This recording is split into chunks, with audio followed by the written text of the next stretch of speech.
Hello and welcome to this episode of Self-Made. I'm your host, Dee Brown CEO. Joining me on the show today is the president of the Hamilton County, Ohio Commission. Please help me welcome Alicia Reece. Alicia, welcome to the program. Thanks for having me. The pleasure is all mine. Hey, so I want to just really start, I always start this program off by trying to understand the journey that the individual guest has been on. So if we can just kind of journey back in time to your childhood, talk to me about your early years, where you grew up and what that was like. Yeah, so I was born and raised in Cincinnati, Ohio, and my parents are Dr. Stephen Reece Sr. and the late Barbara Howard Reece, and I'm the oldest of three, and I grew up in civil rights. My father was very active with Reverend Jesse Jackson and Rainbow Push. And so, always in the marches. My father was the first Black chief of staff, or Cincinnati's first Black mayor. And I was a little girl, hung around City Hall when they were integrating the police department and having sit-ins. And it was just a really tough time. So I grew up in the civil rights. My parents also owned a advertising and marketing firm that they started called Communiplex Services.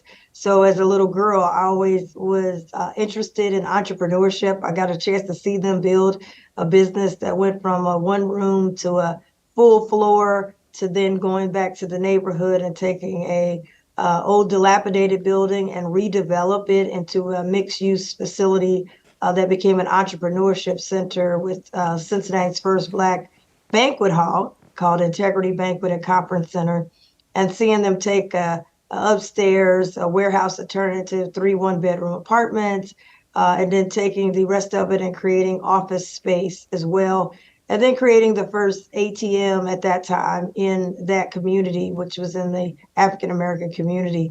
So I got a chance to kind of see how do you build stuff from the bottom up, and I was very intrigued with it. I went on to, I graduated from Cincinnati Public Schools, Withrow High School International Studies Academy, where I studied Spanish from the first grade all the way through 12th grade. I was the class president, which was my first election ever. And that was really cool. And then I had to make a decision. I played basketball on the city championship basketball team at Withrow, but I had to make a decision. I had some different offers to go to college. And it looked like I was going to go to Brown University at the time, which is an Ivy League school. But at the last minute, I had a discussion with my father and my mother and said, listen, I want to go to a Black college. And they weren't mad about that. They just were mad that I was waiting to the final hour. And they said, why do you want to go to a historically Black college? I said, because a lot of times in my life, I was the only African-American in the room, or I'm the top African-American. I want to go somewhere that will train me to be a majority thinker, but do it in a way that they understand that the body that I'm in, people will see as a minority body. And I want to go somewhere where when I'm the best, I'm the best. I'm not just the Black best. And so I want to go to the South. I read a lot about it, civil rights, and that's where I want to go. So there were two gentlemen that worked at Procter & Gamble who was partnering with my school, and they had gone to Grambling State University. And they asked me, where did I want to go? I said, I want to go to a Black college with a good communication program.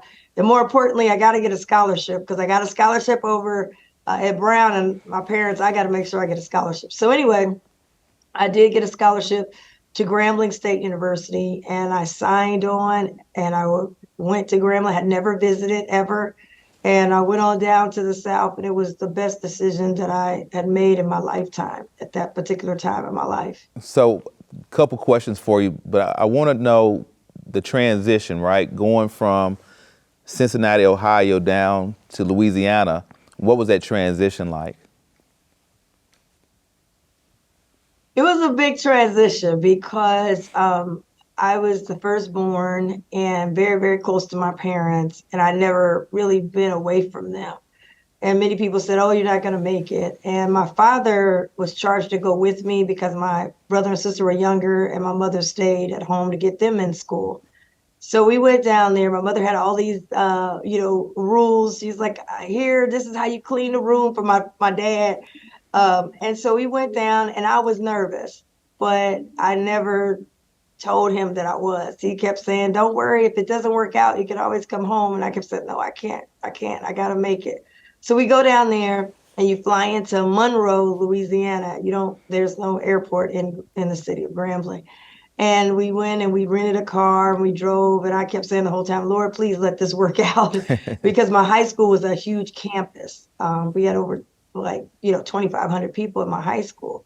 So anyway, we get there and this exit. And I was a little nervous because it was a motel, but I wasn't sure it was a motel. And I said, I hope this is not the school because it's going to be way too little.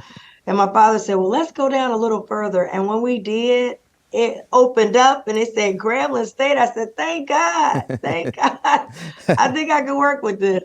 But when I went down there, it was different because it wasn't anyone from Cincinnati, not a lot of people from Ohio, but I ended up with two really good roommates.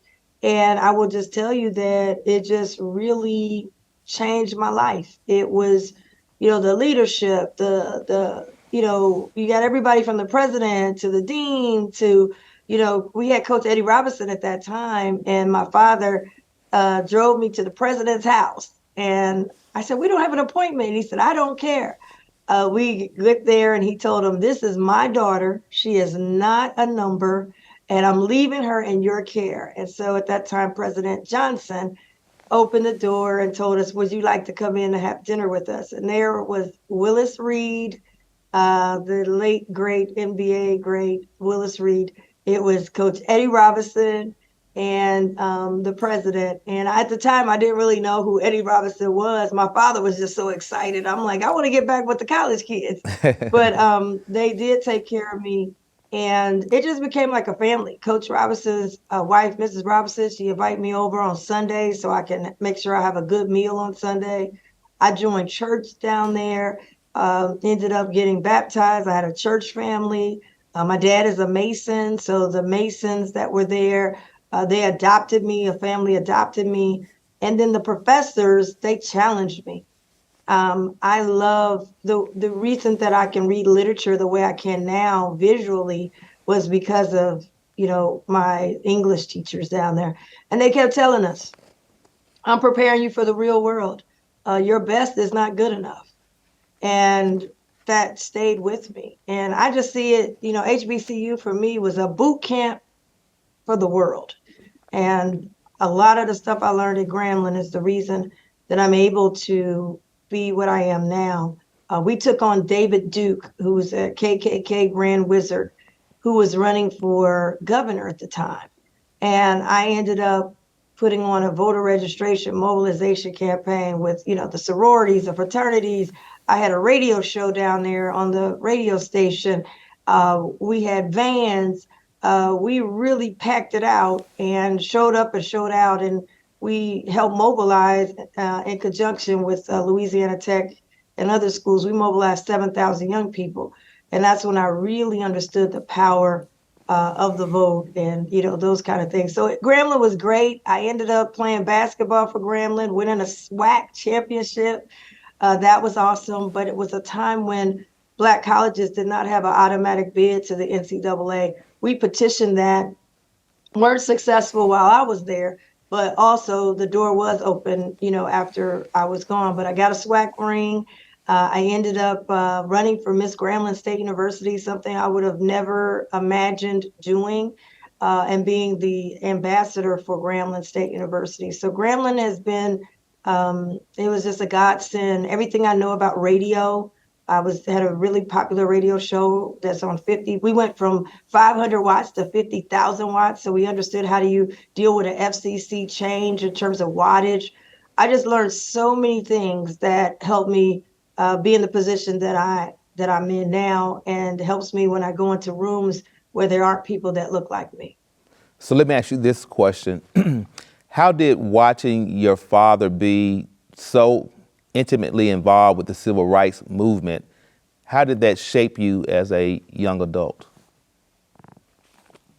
I didn't realize it at the time. I kept saying, why do I have to be at marches and my friends are going to Disney World for the summer? I got to go to a conference or a National Action Network conference or a Rainbow Push conference.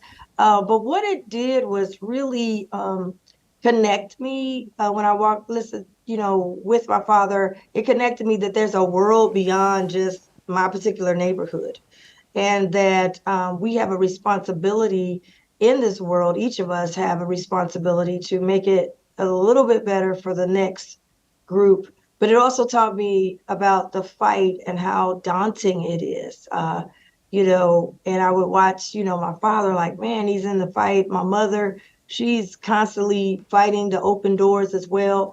She would go on to be in a wheelchair her last 12 years of her life because she got MS, multiple sclerosis, and then breast cancer. And she kept fighting. She kept registering voters. Her last election was the election of President Obama, and she would be in the wheelchair with MS. We didn't know it at the time. The doctors had told her, it's the cancer is spreading, and she was determined to go out and get people to the polls. And it was super cold in Cincinnati, Ohio. And President Obama had to win Ohio in order to get to the White House. And she said, I've got to do this. And then to see them watch at our watch party that we had at a Black-owned banquet hall in Cincinnati. And she said, give me a moment when they announced Ohio.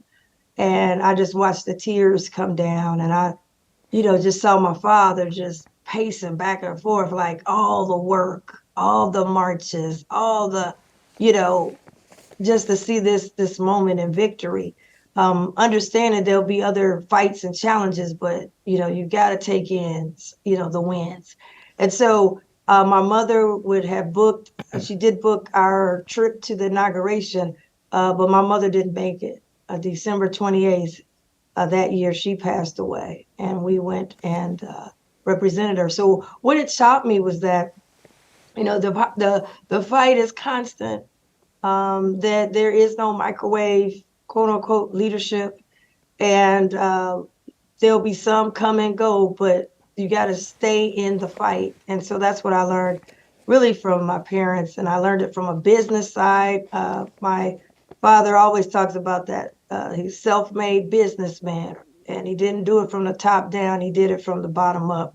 And when you come from the bottom up, you're going to have scrapes, you're going to have scratches, you're going to have disappointments, you're going to get knocked down, but you got to learn how to get up, bob, weave.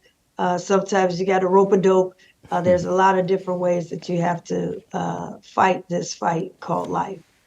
So I want to ask you about serving as the president of the Hamilton County Commission. So tell me, how did you get on this political journey to end up in this particular position? Yeah, interesting enough, 10 years after I graduated from high school, and right after I came home from Grambling State University, after I graduated from there, I was ready to take on the world. And I ended up working in radio and helping to create Cincinnati's first daily Black talk radio show with Lincoln Ware. And I was really excited about that. I had started getting opportunities to help, because I was really big about registering to vote. When I was down at Grambling, I had started Jam the Vote because Rock the Vote was only doing Ivy League schools at the time. So I wanted to do Jam the Vote so I could do Black colleges. So I was really big on voter registration, but I didn't want it necessarily as my career. So Congresswoman Maxine Waters came to town for another candidate, and they had asked me, they had seen the work I did with voter registration down in Louisiana. And so they had asked me to be kind of involved when she came on her trip. She was my political shero at the time. So I was like, oh my God, I get to meet her and I get to tell her about my Jam the Vote and let me get, because she was president of the Congressional Black Caucus at the time. So I will be all over the country, doing this if I can just get her my plan. So anyway, she comes in for this candidate and I'm introducing the candidate.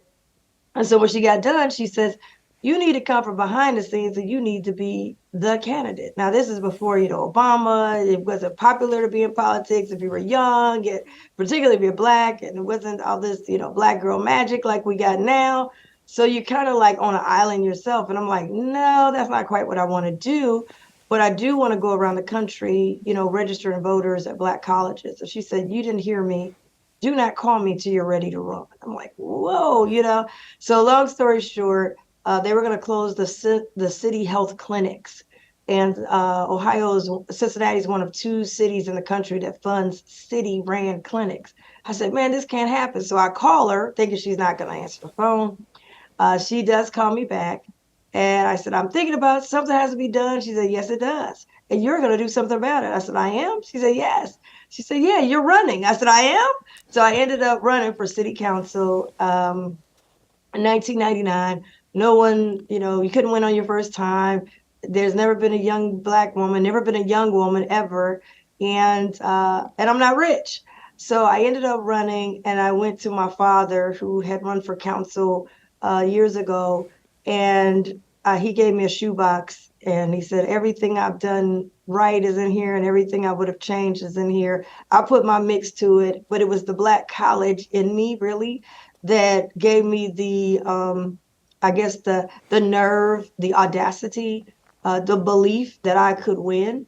And so I ended up winning city council, historic race. When everybody said I would not win. And I served on city council for 6 years. I became the vice mayor of Cincinnati, and the youngest vice mayor in history at that time. And so I did that. Then I ended up being the deputy director of tourism for the state of Ohio, appointed by the governor of Ohio because of my marketing and tourism skills. And so I marketed the whole state, and was the first Black to ever have that position. And then my mother got more sick, and I started coming home more. I ended up, she passed away, and I ended up being recruited to run for state representative. And I served there for 8 years and was elected the president of the Ohio Legislative Black Caucus, where I led a petition effort for for the Constitution to get voting rights, a voter bill of rights in the Constitution. And so now I am a county commission. I ran right in the pandemic. I didn't know the pandemic was going to hit. I ran in a pandemic, and Ohio was the first state to close down an election and go vote by mail. And I was in a very tough primary. So I had to educate, motivate, and activate voters in a new way. And I only had 2 weeks to change them how they actually vote. So I came up with a lot of things, but a lot of stuff I used when I was running for Miss Grambling State University, the Black college that taught me, it says in the Bible, what's in your hand. I watched how we don't always have the most money, but we're able to take what we have, we leverage it. We can make $1 out of 15 cents and still believe. And that's one of my major secret weapons, I guess, is that the training that I got from the Black college, and then coming out of a household of Black entrepreneurship and Black excellence, and understanding how to come from the bottom and be able to keep working toward the dream. So I got elected as the Hamilton County Commission in a very, very tough race. And now I'm in my first term, and we have done a lot of innovative things because I'm in a system that I'm challenging that has been exclusive in terms of excluding people for over 150 years. And we are turning it around every single day. So I want to ask you about the Black Music Walk of Fame. Where did you get that vision to develop that project? Yeah, so it's so funny because when I got elected, I was, I'm on a God's mission. I pray, every day for what is the assignment. And I'm truly believe that this is the assignment that he has for me right now. When I got here, we had all of this ARPA money, $158 million of ARPA money to help people, and you can diversify in different ways. And I created a 513 relief bus. Basically got an idea from Hampton University. They had a bus that was RV that was out doing vaccinations. And I said, man, I want to do something like that, but I want it to be permanent. I want to do a remix. I want to put where you can get You could come and get, applications to help you pay your rent, help you pay, your mortgage, help you keep the lights on, etc. So I flew to Hampton, got this idea, came back, worked with it, and we remixed it. And so we have a state-of-the-art bus, and I was really working on that, just getting the resources to the people. But then there were dollars available also for economic development. And I had seen that we have the county, we own both our NFL stadium for the Bengals, and we also own the Major League Baseball stadium for the Reds. And it's on this place called the Banks, which is on the Ohio River. And it's the place where African Americans, when we came from slavery, we came across the river and we lived on this land that was in the floodplain. But they decided that we could use that land if we would if we would be able to build an infrastructure of garages, we can have these stadiums and different things. So it's very, it's our highest piece of real estate in the whole county. Well, I saw that we had a music venue that they had put up, and it was really good, and it was new, and it said icons, but we had nothing up recognizing our African American, our Black artists and musicians that have come from Southwest Ohio, who have changed the music game across the country and the world. And so I decided that God led me actually to say, listen, let's put a Cincinnati Black Music Walk of Fame. But I didn't want it to be just like Hollywood, where you just have the stars and you walk, you got the stars you walk on. I wanted it to be, I told them, bring me Disney World. I want this to be a tourism attraction. I want it to be interactive, and I want it to be everything that grandma and the grandkids can come and enjoy, and I want it to be free. And so we are taking this half acre of property that's right across from our NFL stadium. It is in the Monday Night Football shot, and we're creating a state-of-the-art interactive tourism attraction called the Cincinnati Black Music Walk of Fame that is Ohio's newest tourism attraction. So everything I had learned when I was the deputy director of tourism, and I had to market the Rock and Roll Hall of Fame, I took all of that, and then everything I had learned being on the finance committee at the state and at the city, and then the creativity and the understanding that I got from coming from a HBCU, I put into this project. And so this project is the first time an African American woman is doing a development in downtown, on the Banks in downtown Cincinnati, as well as something across from an NFL stadium. It will have 200 stars. Each year we will have 4 new inductees. But even beyond the stars, when you come in, it will have kiosks that are interactive with your smartphone. It will have a drum beat that's all of this stuff is specially made beat machine that you'll be able to hit the different beats. And we have a water fountain with a light show that goes with it. We'll have a 3D star that you can interact with and take selfies. We'll have a double-sided huge screen. On one side, it will be the stories of the inductees, and you'll hear from them directly or their loved ones if they're no longer living. And then on the other side, it's augmented reality, state of the art. It'll be the first time that we use this augmented camera in an outdoor facility where you'll be able to perform with Bootsy Collins. You'll be able to see yourself performing with Bootsy Collins. You'll be able to see yourself performing with Penny Ford, who sings the song I Got the Power with Snap. You'll be able to, there'll be 8-foot towers. You'll be able to dance the night away with different songs from different groups like Heat Wave or Lakeside or the Isley Brothers. And it'll have you in there dancing, and you'll be able to use your QR codes to be able to get it, capture it, and put it on your own social media as well. So it is, we're very excited about it. It's going to be state of the art. It opens this summer during our music festival, which is the oldest music festival, urban music festival in the Midwest, and one of the largest in the Midwest.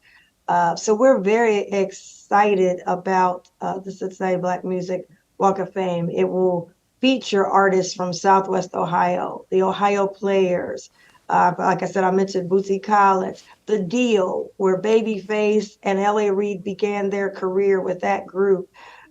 We have a number of people, even in the gospel realm. Dr. Charles Fold, who was with the late, great James Cleveland, is from Cincinnati. So we have a lot of folks that people will be surprised. People don't know John Legend is from Southwest Ohio, and he will also be featured in the Cincinnati Black Music Walk of Fame.